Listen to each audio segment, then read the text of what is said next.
मत्ती रचित सुसमाचार अध्याय 3 पद संख्या 1 से 17 तक। यूहन्ना बपतिस्मा देने वाला। उन दिनों में यूहन्ना बपतिस्मा देने वाला आकर यहूदिया के जंगल में यह प्रचार करने लगा, मन फिराओ, क्योंकि स्वर्ग का राज्य निकट आ गया है। यह वही है जिसकी चर्चा यशायाह भविष्यद्वक्ता के द्वारा की गई। जंगल में एक पुकारने वाले का शब्द हो रहा है कि प्रभु का मार्ग तैयार करो, उसकी सड़कें सीधी करो।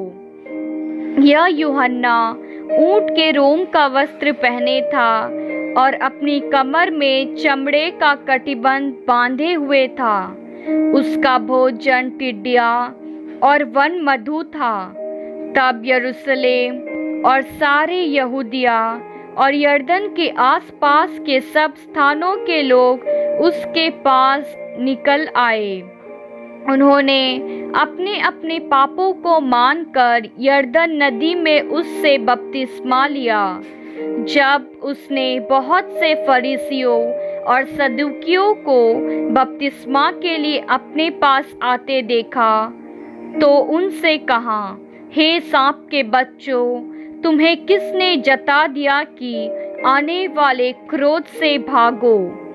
इसलिए मन फिराव के योग्य फल लाओ और अपने अपने मन में यह न सोचो कि हमारा पिता अब्राहम है, क्योंकि मैं तुमसे कहता हूँ कि परमेश्वर इन पत्थरों से अब्राहम के लिए संतान उत्पन्न कर सकता है। अब कुल्हाड़ा पेड़ों की जड़ पर रखा हुआ है, इसलिए जो पेड़ अच्छा फल नहीं लाता वह काटा और आग में झोंका जाता है।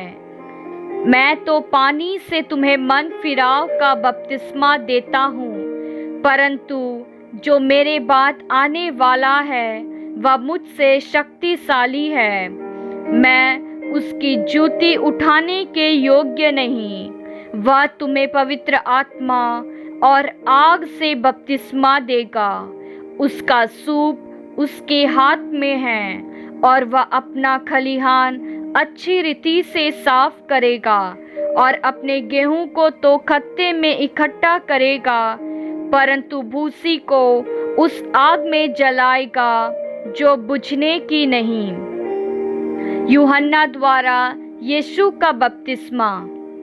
उस समय यीशु गलील से यरदन के किनारे यूहन्ना के पास उससे बपतिस्मा लेने आया, परंतु यूहन्ना यह कहकर उसे रोकने लगा, मुझे तो तेरे हाथ से बपतिस्मा लेने की आवश्यकता है और तू मेरे पास आया है।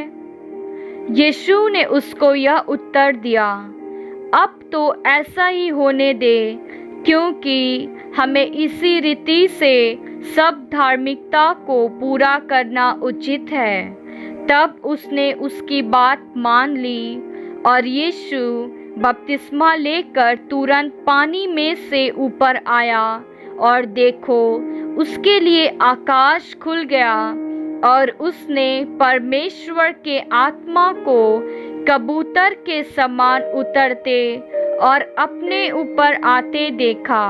और देखो, यह आकाशवाणी हुई, यह मेरा प्रिय पुत्र है जिससे मैं अत्यंत प्रसन्न हूँ।